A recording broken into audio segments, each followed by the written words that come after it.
Hello guys and welcome back है तुम्हारे favourite channel एनिमिटी पे। तो जैसा कि हमने हमारे पिछले पार्ट में देखा था कि हमेशा की तरह नंबर 1 पे तो गोल्डन डॉन ही आती है एंड यूनो बन जाता है द बेस्ट मैजिक नाइट। लेकिन इस बार नंबर 2 पे जो स्क्वाड आती है वो होती है कैप्टन यामी की ब्लैक बुल्स। ये क्या हो गया बे? एंड किसी को यकीन ही नहीं हो रहा होता कि ब्लैक बुल्स कहाँ से नंबर 2 पर आ गई। एंड आस्था को कैप्टन यामी स्टेज पे फेंक देते हैं एंड आस्था बन जाता है the second best magic night of clover kingdom. And ये सारे के सारे लोग आस्था और यूनो को चीयर कर रहे होते हैं, लेकिन तभी सेक्के चिल्ला के सबको बोल देता है कि आस्था और यूनो तो कॉमनर्स हैं और इस आस्था के पास तो मैजिक ही नहीं है। जिसपे सारे के सारे लोग शॉक्ड रह जाते हैं और इन दोनों का मजाक उड़ाने लगते हैं कि आखिर ये दोनों कॉमनर्स कैसे द बेस्ट मैजिक नाइट बन सकते हैं। लेकिन तभी यूनो अपनी मैजिकल पावर दिखाता है जो किसी रॉयल से कम नहीं होती। एंड यूनो आस्था के ऊपर एक बहुत ही स्ट्रॉन्ग अटैक यूज कर देता है जिससे विज़र्ड किंग और कैप्टन के अलावा कोई रोक ही नहीं सकता था। लेकिन भाई आस्था एक ही बार में यूनो के अटैक को रोक देता है एंड ये सारे के सारे लोग समझ जाते हैं कि नहीं भाई ये दोनों के दोनों सच में बहुत स्ट्रॉन्ग है। एंड ये सारे के सारे लोग फिर से इन दोनों को चेयर करने लगते हैं। ओए यूनो, हम लोग हमारी जर्नी में कितना आगे आ गए यार। हाँ आस्था, ठीक है अब मैं बाकी के मैजिक नाइट स्क्वाड्स की रैंक बताता हूँ। एंड फिर विज़र्ड किंग बाकी के मैजिक नाइट स्क्वाड्स की रैंक बताते हैं एंड इस बार नंबर लास्ट पोजीशन पे कैप्टन रिल की एक्वा डियर स्क्वाड आ जाती है। एंड फिर इधर हम नोएल के भाई को देखते हैं जिसको बहुत ज्यादा गुस्सा आ गई होती है। आखिर कैसे हम नोएल की स्क्वाड से कैसे हार गए। ठीक है क्लोवर किंगडम के वासियों, अब टाइम आ चुका है, स्वागत करिए हमारे किंग मोमो का। एंड फिर हम क्लोवर किंगडम के किंग को देखते हैं। तुम देखना जूलियस, जब मैं बाहर आऊंगा तो लोग चिल्ला चिल्ला के पागल हो जाएंगे। हाँ, मुझे तो लगा था कि विज़र्ड किंग ही क्लोवर किंगडम के किंग है। आखिर कौन हो सकता है यूनो जो विज़र्ड किंग से भी ज्यादा ऊपर है। एंड तभी स्टेज पर आ जाते हैं किंग मोमो, जिनके लिए कोई एक ताली तक नहीं बजाता क्योंकि सारे के सारे लोग असल में आस्था की तरह विज़र्ड किंग को ही असली किंग मानते हैं। अरे कोई तो खुश हो अपने किंग को देख के। ये हमारे किंग है क्या? मैं तो जानती भी नहीं हूँ ये कौन है। मुझे तो विज़र्ड किंग ही पसंद है। एंड किंग को इन सब की बातों को सुनकर बहुत गुस्सा लगती है। ये सब कुछ इस जूलियस की वजह से होता है, कोई मुझे असली किंग मानता ही नहीं है। हाँ एक काम करता हूँ, जूलियस का पूरा प्लान मैं ही बता देता हूँ, सबको लगेगा कि मैंने ही ये प्लान बनाया है। क्लोवर किंगडम के वासियों, हमें आई ऑफ द डार्क सन वालों की लोकेशन पता चल गई है। हाँ? और हम उनके ऊपर एक बहुत ही बड़ा अटैक करने वाले हैं, जिसके लिए मैंने प्लान बनाया है कि हम सारे मैजिक नाइट स्क्वाड से द बेस्ट मैजिक नाइट्स को चुनेंगे और एक टीम बनाएंगे जिनका नाम होगा रॉयल मैजिक नाइट्स। जिसको सुन के ये सारे के सारे लोग बहुत खुश हो जाते हैं। और रॉयल मैजिक नाइट्स को चुनने के लिए हम अगले हफ्ते एक टेस्ट लेंगे जिसमें सारे मैजिक नाइट्स पार्टिसिपेट कर सकते हैं और जो भी मैजिक नाइट सिलेक्शन एग्जाम में पास होंगे वो सब कहलाएंगे द रॉयल मैजिक नाइट्स। अब बोलो जूलियस, कैसा लगा तुम्हें? मैंने तुम्हारा प्लान चुरा लिया। हाँ, लेकिन ये तो विज़र्ड किंग का प्लान था, उन्होंने हमें पहले ही बता दिया था ना यूनो। हाँ। और मुझे तो पता भी नहीं है कि आप कौन हो। मैंने तो सुना था एक किंग किंगडम का सबसे स्ट्रॉन्ग इंसान होता है जैसे विज़र्ड किंग है, लेकिन आप तो एक बच्चे को भी नहीं हरा सकते। ओए आस्था, हमें मरवाना चाहते हो क्या? भले ये जितने भी वीक है लेकिन ये किंग है। हाँ? क्या बोला तुम दोनों ने? इन दोनों को मार डालो, ये मेरा ऑर्डर है। लो मरवा दिया तुमने हम दोनों को। लेकिन तभी विज़र्ड किंग बीच में आ जाते हैं। रुक जाइए किंग, ये दोनों हमारे किंगडम की शान है और इस साल के द बेस्ट मैजिक नाइट्स। मैं इनको आपको मारने नहीं दे सकता, तो प्लीज अपना ऑर्डर वापस ले लीजिए। एंड क्योंकि असल में किंग मोमो हमारे विज़र्ड किंग से बहुत डरते हैं तो वो अपना ऑर्डर वापस ले लेते हैं। तो जैसा कि आप लोगों को हमारे किंग ने बताया कि हम अगले हफ्ते एक टेस्ट लेंगे रॉयल मैजिक नाइट्स का, जिसमें सारे के सारे मैजिक नाइट्स पार्टिसिपेट कर सकते हैं और जो भी royal magic night selection exam में पास होंगे वो बनेंगे रॉयल मैजिक नाइट्स टीम का हिस्सा, जिनके साथ मिलके हम आई ऑफ द डार्क सन वालों पर अटैक करेंगे। टाइम आ चुका है कि हम उनको उनके किए की सजा दें, जिसको सुन के ये सारे के सारे लोग बहुत खुश हो जाते हैं। हाँ, कुछ भी हो जाए मैं अगली बार अपनी स्क्वाड को लास्ट में नहीं आने दूंगा।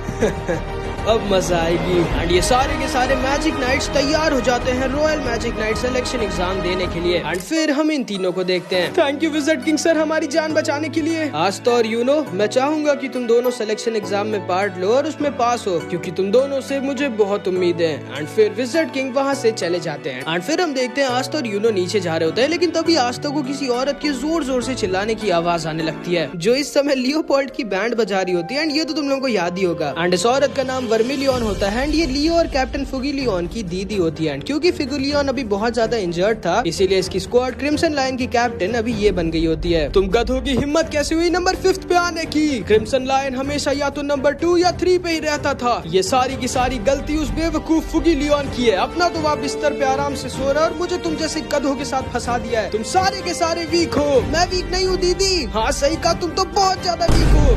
अब लगता है मुझे ही तुम लोगों को सुधारना पड़ेगा ताकि अगली बार हम लोग 5th नंबर पर ना आए। और इसीलिए आज हम लोग एक बहुत ही हार्ड ट्रेनिंग करने जाएंगे। ओके दीदी। वाह ये कितनी कूल है। यामी सर ने तो आज तक मुझे कोई भी ट्रेनिंग नहीं दी। ठीक है फिर आज हम लोग जाएंगे hot spring training. Hot spring? अंडास्ता को लगता है कैप्टन वर्मिलियन हॉट स्प्रिंग की बात कर रही होती है। ये ट्रेनिंग थोड़ी अजीब नहीं है यू नो? अरे ये क्या पकड़ लिया मुझे? तुम तो वो नंबर 2 रुकी हो ना जो इस बार द बेस्ट मैजिक नाइट बना है। तुम भी मेरे साथ चलोगे? ठीक है मैं चलता हूँ आस्था, तुम भी मेरे साथ चलोगे। अरे ये क्या जबरदस्ती है। अरे पास्ता कैसे हो भाई? आस्था नाम है मेरा। अब तुम दोनों नहीं बच सकते भाई। अगर दीदी ने किसी को एक बार पकड़ लिया तो वो उनकी मर्जी के बगैर कहीं नहीं जा सकता। और फिर इधर हम यामी सर को देखते हैं जो सारे के सारे कैप्टन का मजाक उड़ा रहे होते हैं। कैसा लगा क्लोवर किंगडम के सबसे खराब स्क्वाड से हार के तुम लोगों को? ज्यादा बोलो मत यामी, भूलो मत हर साल तुम्हारी स्क्वाड लास्ट पर आती थी। और इस साल तुम लोगों की स्क्वाड उस स्क्वाड से ही हार गई। लूजर्स। बस बहुत हुआ, आओ इसको सबक सिखाई देते हैं हम लोग गाइस। सही कहा तुमने जैक, ये कुछ ज्यादा ही बोल रहा है। आज तुम्हारा आखिरी दिन है आउटसाइडर। सर प्लीज इस बार में लड़ाई मत करिए। हम तुम्हें बाद में जरूर मारेंगे यामी। यामी सर आप तो कमाल हो। मेरी स्क्वाड पहली बार लास्ट आई और मुझे इतना बुरा लग रहा है और इतनी शर्म आ रही है कि मैं क्या बताऊं। लेकिन आप और आपकी स्क्वाड तो हर बार लास्ट में आते थे, लेकिन फिर भी आपको बिल्कुल भी शर्म नहीं आती थी। वाह आप कितने बेशरम और अजीब हो। ये लड़का तारीफ कर रहा है कि बुराई कर रहा है मेरी। और फिर ये सारे के सारे कैप्टन वहाँ से जाने लगते हैं। फिर से मिलेंगे लूजर्स। अरे अब तुम कब तक यहाँ पे सोती रहोगी? सब गए। एंड लास्ट में हम देखते हैं इस बार में सिर्फ कैप्टन यामी, कैप्टन शार्लेट और साल बचते हैं। लेकिन तभी वहाँ पर आस्था और यूनो के साथ कैप्टन वर्मिलियन आ जाती है। अरे दीदी आप यहाँ क्या कर रही हो? और इस गधे को कहाँ लेके जा रही हो आप? हम लोग ट्रेनिंग करने जा रहे हैं और तुम भी हमारे साथ चलोगे। अरे लेकिन दीदी मैं तो कैप्टन हूँ। हाँ, अच्छा हुआ मैं बच गई। तुम भी मेरे साथ चलोगी? हाँ, मैं अपनी दीदी को अकेले नहीं जाने दूंगी। ओए पागल आस्था।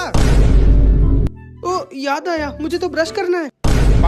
तुम भी मेरे साथ चलोगी? अरे आखिर हम सब के सब जा कहाँ रहे ये तो बताओ। एंड फिर कैप्टन वर्मिलियन इन सबको लेके वहाँ से जाने लगती है। एंड फिर हमें पता चलता है कि इस बार का जो बारटेंडर है वो असल में विजर्ड किंग ही थे। आज इन लोगों की बढ़िया ट्रेनिंग होगी। एंड फिर हम देखते हैं ये सारे के सारे लोग और पूरी क्रिम्सन लायन स्क्वाड एक साथ इस हॉट स्प्रिंग ट्रेनिंग कैंप पर आ जाते हैं, जो किसी भी एंगल से हॉट स्प्रिंग नहीं लग रहा होता। ठीक है ध्यान से सुनो तुम सारे के सारे बेवकूफो। ये है दुनिया का सबसे खतरनाक ट्रेनिंग कैंप में से एक, डेडली फायर वोल्केनो। एक गलती और तुम्हारी जान गई। दिन में यहाँ पर किसी के लिए भी आना नामुमकिन है, लेकिन रात में जो बहुत ही ज्यादा स्ट्रॉन्ग लोग होते हैं वो ही यहाँ पर जिंदा बच पाते हैं। और आज तुम लोगों का मिशन है कि तुम लोगों को उस वोल्केनो के टॉप पर चढ़ना है। और यही है आज की हम लोगों की ट्रेनिंग। नाश्ता चलो देखते पहले कौन ऊपर पहुँचेगा। हाँ, मेरा नाम आस्था है भाई। और तुम भी यूनो, आओ देख लेते हैं कौन ज्यादा स्ट्रॉन्ग है। मुझे तुम्हारे साथ रेस लगाने का कोई शौक नहीं। अरे बाप रे ये लड़का तो बहुत कूल है। हाँ सही कहा, ये कुछ ज्यादा ही कूल बनता है अपने आप को। चलिए दीदी हम लोग इन आदमियों से हार नहीं सकते। कैप्टन बुलाओ मुझे शॉल। ओके दीदी। अब क्या मुहूर्त निकालूं? जाओ। एंड ये सारे के सारे लोग नीचे उतर जाते हैं। एंड अब जाके लोगों को पता चलता है कि ये लोग सच में कितनी ज्यादा खतरनाक जगह पर आए। एंड ये जगह इतनी ज्यादा गर्म होती है कि ये लोग सांस भी नहीं ले पा रहे होते। आखिर कैसे? इतनी गर्मी में तो किसी इंसान का वहाँ ऊपर चढ़ना इम्पॉसिबल है। लेकिन तब ये सारे के सारे लोग देखते हैं कि यामी सर और कैप्टन शार्लेट तुरंत ही ऊपर की तरफ आसानी से जाने लगते हैं। ये कैसे हो सकता है? आखिर ये लोग हिल भी कैसे पा रहे इतनी गर्मी में? लेकिन तभी लियो को इन दोनों की माना स्किन दिख जाती है। अब मैं समझा, ये दोनों माना स्किन का यूज कर रहे हैं। एंड असल में जो बहुत ही ज्यादा स्ट्रॉन्ग मैजिक नाइट्स होते हैं वो अपनी बॉडी को अपने ही मैजिकल पावर से कवर कर एक नई मैजिकल स्किन बना सकते हैं, जो उनको और उनकी स्किन को और ज्यादा स्ट्रॉन्ग कर देती है। एंड इसी माना स्किन की वजह से इन दोनों को बिल्कुल भी गर्मी नहीं लग रही होती है। एंड ये दोनों आसानी से ऊपर की तरफ जा रहे होते हैं। तुम सारे लोग मेरी तरह माना स्किन का यूज करो। एंड फिर लियो और ये सारे लोग भी अपनी मैजिकल पावर का यूज कर अपनी अपनी माना स्किन एक्टिवेट कर लेते हैं। ऊपर की तरफ जाने लगते हैं। मुझे नहीं लगता कि आज तुम मुझे हरा पाओगे मेरे राइवल खस्ता। एंड तभी यूनो भी आसानी से पहली पहली बार में ही अपनी माना स्किन को एक्टिवेट कर लेता है एंड इसकी भी माना स्किन बहुत ठंडी और स्ट्रांग होती है एंड यूनो भी ऊपर की तरफ जाने लगता है। घर लौट जाओ आस्था। हाँ यूनो, मैं तुमसे नहीं हारूंगा। एंड ये सारे के सारे लोग ऊपर की तरफ जाने लगते हैं एंड इधर हम नोएल को देखते हैं। हाँ, मैं ये नहीं कर सकती, मुझे वापस लौट जाना चाहिए। नोएल, हाँ कैप्टन वर्मिलियन, तुम ऊपर चढ़ पाओगे कि नहीं नोएल? एंड नोएल को समझ नहीं आ रहा होता कि वो सच में कहीं ऊपर चढ़ भी पाएगी या नहीं। नोएल, मैं तुम्हें बहुत सालों से कुछ बताना चाहती थी। क्या? एंड फिर कैप्टन वर्मिलियन नोएल को उसकी मम्मी के बारे में बताती है। तुम्हारी मम्मी भी बिल्कुल तुम्हारी तरह दिखती थी। वो भले ही फिजिकली इतनी स्ट्रांग नहीं थी, लेकिन पूरे क्लोवर किंगडम में सिर्फ विज़र्ड किंग और तुम्हारी मम्मी ही ऐसे दो लोग थे जिन्हें मैं फाइट में नहीं हरा पाती थी। तुम्हारी मम्मी इतनी स्ट्रांग थी कि लोग उन्हें स्टील वॉरियर के नाम से बुलाते थे, लेकिन फिर एक दिन तुम उनके पेट में आ गई। मुझे और फुगिलियन को पता चल चुका था कि डॉक्टर ने तुम्हारी मम्मी से कहा है कि अगर उन्होंने तुम्हें पैदा किया तो वो मारी जाएंगी। आखिर क्यों एल्सियर, तुम इस बच्ची को इस दुनिया में क्यों लाना चाहती हो जबकि तुम खुद मारी जाओगी? वर्मिलियन, तुम जानती हो हम मैजिक नाइट्स हैं, हमारी ड्यूटी होती है दूसरों की लाइफ्स को प्रोटेक्ट करना, और ये बच्ची, मैं इसकी माँ हूँ। ये मेरी ड्यूटी है कि मैं इसे प्रोटेक्ट करूँ जब तक मैं जिंदा हूँ। और चिंता मत करो, मुझे यकीन है कि मेरी ही तरह मेरी बेटी भी बहुत स्ट्रांग बनेगी। जिसको सुन के नोएल की आंखों में आंसू आ जाते हैं। जाओ नोएल, दिखाओ मुझे कि तुम तुम्हारी मम्मी की बेटी हो। Okay ma'am. एंड फिर इधर हम यामी सर को देखते हैं। अब मैं समझा दीदी मुझे और शार्लेट को यहाँ क्यों लाई है, ताकि हम दोनों को देखकर इनकी स्क्वाड को पता चल सके कि माना स्किन कैसे बनाते हैं। और इस लड़के को दीदी यहाँ इसलिए लाई है ताकि इसको देखकर इनकी पूरी स्क्वाड में हिम्मत आए ऊपर चढ़ने की। दिमाग तो सच में बहुत है दीदी के पास। एंड फिर इधर हम हमारे आस्था भाई को देखते हैं जो सही में खस्ता बन चुके हैं, क्योंकि सारे के सारे लोग तो अपनी मैजिकल पावर से माना स्किन बनाकर ऊपर चले गए होते हैं, लेकिन आस्था के पास तो मैजिक है ही नहीं, इसीलिए आस्था का ऊपर जाना इम्पॉसिबल है। एंड तभी वर्मिलियन भी आस्था के पास आ जाती है। घर लौट जाओ लड़के। हाँ, बिना मैजिक के इस माउंटेन को क्लाइंब करना इम्पॉसिबल है। मुझे लगा था कि तुम में सच में कोई बात है, लेकिन शायद तुम इतनी आगे सिर्फ अपनी किस्मत की वजह से आए हो। शायद तुम्हारा लक कुछ ज्यादा ही अच्छा था, लेकिन यहाँ पर लक काम नहीं करता लड़के। एंड आस्था को बहुत गुस्सा लग रही होती है, क्योंकि इन्हें क्या पता आस्था की किस्मत कैसी है। बिना मैजिक के पैदा हुआ था ये बेचारा, और 15 सालों तक इसने कितनी ज्यादा ताने झेले हैं। चुपचाप घर लौट जाओ अगर जिंदा रहना चाहते हो लड़के, यहाँ पे तुम्हारी किस्मत काम नहीं करने वाली। लेकिन तभी आस्था अपने पैरों पर खड़ा होने लगता है और कैप्टन वर्मिलियन से बोलता है, नहीं, मैं भाग नहीं सकता क्योंकि मुझे एक दिन बनना है द विज़र्ड किंग। ठीक है, फिर मैं तुम्हारा इंतजार वहाँ ऊपर करूंगी, देखते हैं तुम में कुछ बात है कि नहीं। एंड फिर वर्मिलियन वहाँ से चली जाती है। आखिर क्या करूँ मैं तो माना स्किन बना नहीं सकता, और बिना माना स्किन के वहाँ ऊपर तक जाना इम्पॉसिबल है। कुछ सोचो आस्था। मैं तो कुछ सोच भी नहीं पा रहा, इतनी गर्मी में मेरा दिमाग बंद हो गया है। इस लावा में तैर कर ऊपर तक जाऊँ क्या? अरे नहीं, पागल हो गया हूँ क्या मैं कैसे भूल सकता हूँ कि मुझे तैरना नहीं आता। मैं क्या करूँ? लेकिन तभी अचानक से आस्था को वो डीमन फॉर्म याद आ जाता है जिसका यूज कर इसने लाड्रोस को हराया था, जिस डीमन फॉर्म में आस्था उड़ भी सकता था। हाँ, मुझे वो डीमन फॉर्म एक्टिवेट करना होगा, लेकिन आखिर कैसे? एंड तभी आस्था अपना पूरा दिमाग लगाता है और याद करता है, और उसे याद आता है कि जब वो अपने डीमन फॉर्म में गया था तब उसकी पूरी की पूरी बॉडी में एंटी मैजिक भरा हुआ था। हाँ, समझ गया, मुझे फिर से अपनी बॉडी में एंटी मैजिक भरना होगा जो मेरी स्वॉर्ड के अंदर है। एंड फिर आस्था अपनी स्वॉर्ड को दोनों हाथों से पकड़ लेता है एंड अपनी की का यूज करता है और उसकी स्वॉर्ड से एंटी मैजिक को अपने अंदर भरने लगता है, क्योंकि आस्था के अंदर तो कोई मैजिक था नहीं, इसीलिए आस्था आसानी से एंटी मैजिक को अपने अंदर भर सकता था। हाँ, मैं जानता हूँ कि मैं एक खाली ग्लास हूँ, मेरे अंदर कोई मैजिक नहीं है, लेकिन खाली ग्लास होने का भी एक फायदा होता है, तुम उसमें कुछ भी भर सकते हो।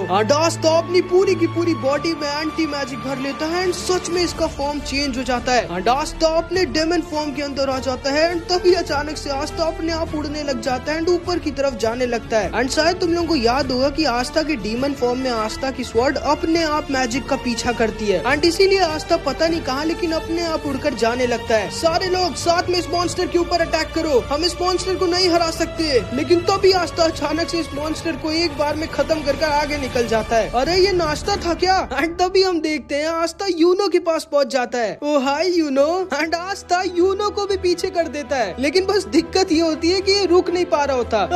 कोई बचाओ मुझे। तुम्हें तुम्हारे स्टूडेंट की हेल्प नहीं करनी चाहिए क्या यामी? नहीं, उसकी स्वॉर्ड अपने आप सबसे ज्यादा स्ट्रॉन्ग मैजिकल पावर की तरफ जा रही है, जिसका मतलब है कि वो उनकी तरफ जा रहा है। एंड आस्था की स्वॉर्ड असल में कैप्टन वर्मिलियन की तरफ जा रही होती है, क्योंकि सबसे ज्यादा स्ट्रॉन्ग मैजिकल पावर यहाँ पर इन्हीं की थी। हाँ, कैप्टन यामी से भी ज्यादा। तुम में तो सच में कुछ बात है लड़के, प्लीज हट जाइए सामने से। हाँ? एंड अगले वर्मिलियन आस्था के सामने से गायब हो जाती है एंड उसके बगल में होती है। एंड वर्मिलियन आस्था को एक जोर का पंच मारती है एंड आस्था बगल की चट्टान में जाकर लड़ जाता है एंड वहीं पर रुक जाता है। बहुत अच्छे, तुम्हारा नाम क्या है लड़के?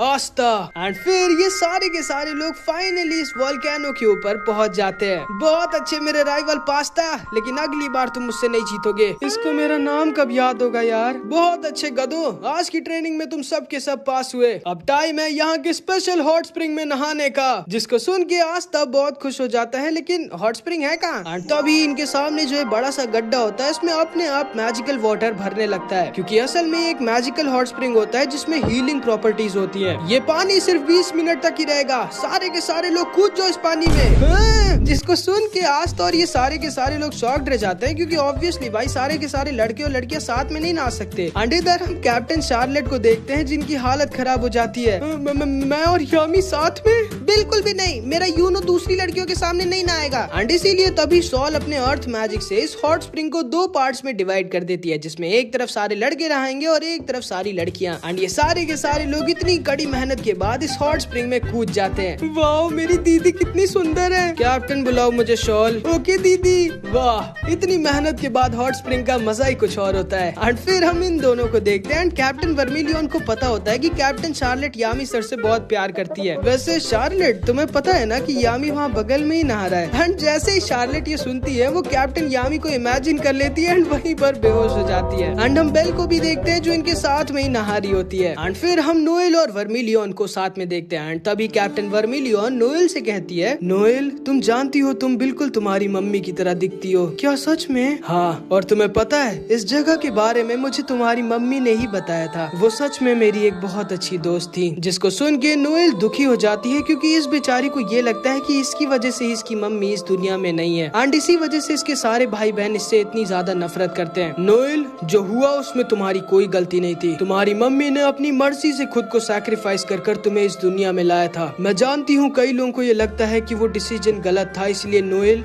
तुमको सबको प्रूव करना होगा कि तुम्हारी मम्मी ने कोई गलती नहीं की थी। तुम्हें बहुत ज्यादा ट्रेनिंग करना होगा और अपनी मम्मी से भी ज्यादा स्ट्रॉन्ग बनना होगा, और मुझे यकीन है कि तुम ये कर सकती हो। एंड नोएल बहुत खुश हो जाती है एंड कैप्टन वर्मिलियन की फैन हो जाती है। एंड फिर इधर हम इन तीनों को देखते हैं। ओए यूनो, तुम अपने आप को कुछ ज्यादा ही कूल नहीं बनते हो? हाँ सही कहा लियो, ये अपने आप को कुछ ज्यादा ही कूल बनता है। मैंने कब कहा कि मैं कूल हूँ? तो इतनी कूल आवाज में क्यों बात कर रहे हो? लेकिन तभी कैप्टन यामी इन तीनों के पास आ जाते हैं। ओए पागलो, ये तुम लोग क्या कर रहे हो? अभी इसका टाइम नहीं है। सही कहा आपने यामी सर, चलिए ट्रेनिंग करते हैं। अबे गधे, ट्रेनिंग के अलावा तेरे दिमाग में और कुछ नहीं गूंजता है क्या? अभी टाइम है चुपचाप उधर के साइड झांकने का। क्या? कैप्टन वर्मिलियन हमें मार डालेंगी। तुम लोग कितने बड़े डरपोक हो। भूलो मत, हम लोग यहाँ पर अपने डर को मारने आए हैं, और ये भी ट्रेनिंग का एक हिस्सा है जो प्रूव करेगा कि तुम लोग मर्द हो या नहीं। अब जाओ तुम सब, मुझे यकीन है कि तुम लोग इस बैटल में जीतोगे। जिसको सुन के ये सारे के सारे पागल मोटिवेट हो जाते हैं। हाँ, कैप्टन यामी सही कह रहे हैं, चलो सब लोग। एंड ये सारे के सारे पागल उधर के साइड झांकने के लिए जाने लगते हैं। ओए लड़के, तुम नहीं जाओगे क्या? मुझे कोई शौक नहीं है। अबे ओए, मेरे सामने ज्यादा कूल मत बनना, हाँ? नहीं तो मैं फूल बना दूंगा। हाँ यामी सर, इसको सबक सिखाइए। एंड तभी इन लोगों को इनके आने की आवाज आ जाती है एंड सॉल अपने मैजिक से इस दीवार को बहुत ज्यादा ऊंची कर देती है। वो लोग शायद झांकने आ रहे हैं। चिंता मत करो, उससे पहले मैं उन सबको मार डालूंगी। सब लोग चढ़ जाओ इस दीवार पे। तुम देख रहे हो ये सारे के सारे क्रिम्सन लॉयंस के मेंबर कितने पागल है आस्था।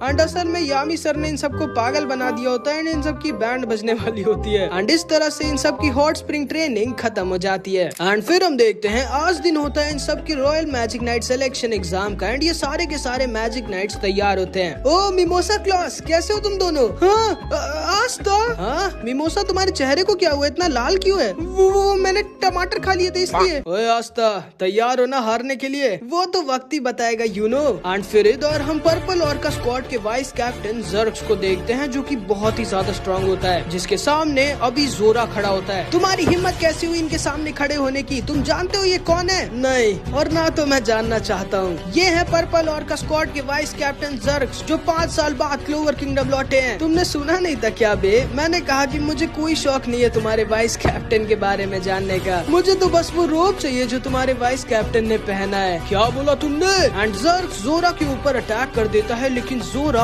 आसानी से इस पर्पल ऑर्का के वाइस कैप्टन को हरा देता है। एंड फिर जोरा इसकी रोब को इससे छीन लेता है। मैं भी आ रहा हूँ अब wizard king royal magic night selection exam देने। एंड यहाँ पर हमारा पार्ट 16 खत्म हो जाता है। एंड आई नो भाई ये पार्ट काफी छोटा बना है, एंड ऐसा इसलिए क्योंकि अगला पार्ट काफी ज्यादा बड़ा होने वाला है। एंड मैं बता दे रहा हूँ भाई, अगला पार्ट इतना ज्यादा मस्त होने वाला है कि भाई तुम लोग मर जाओगे। एक मिनट नहीं, क्या बोला मैं? मरोगे नहीं मतलब, इसलिए देख लेना प्लीज। मरोगे नहीं, मैं कुछ ज्यादा ही बोल दिया। लेकिन हाँ, अगला पार्ट बहुत ही ज्यादा मस्त होने वाला है, तो पार्ट 17 के लिए तैयार रहना। और हाँ, जितने भी मेरे चैनल मेंबर्स हैं, पहले तो I love you so much. और मैं चाहूंगा कि तुम लोग अपनी अपनी इंस्टाग्राम की आईडी को कमेंट सेक्शन में लिख दो, क्योंकि मैं खुद सारे के सारे मेरे मेंबर्स को फॉलो बैक करूंगा इंस्टा पे, ठीक है? तो बस, और हाँ भाई प्लीज मेरी ये वाली वीडियो भी जाकर देख लो, अगर तुम लोग ने नहीं देखी है तो। प्लीज मेरी खाली ब्लैक क्लोवर की वीडियो मत देखा करो भाई, तुम्हारा एनिमिटी भाई कभी तुम्हें बेकार है ना, मैं नहीं दिखाएगा, ठीक है? तो मेरी सारी वीडियोस देखा करो, ठीक है? तो जाके देख लेना, ओके? एंड तो बस आज की इस वीडियो में इतना ही। मिलते हैं अगली वीडियो में, तब तक के लिए अपना ख्याल रखना।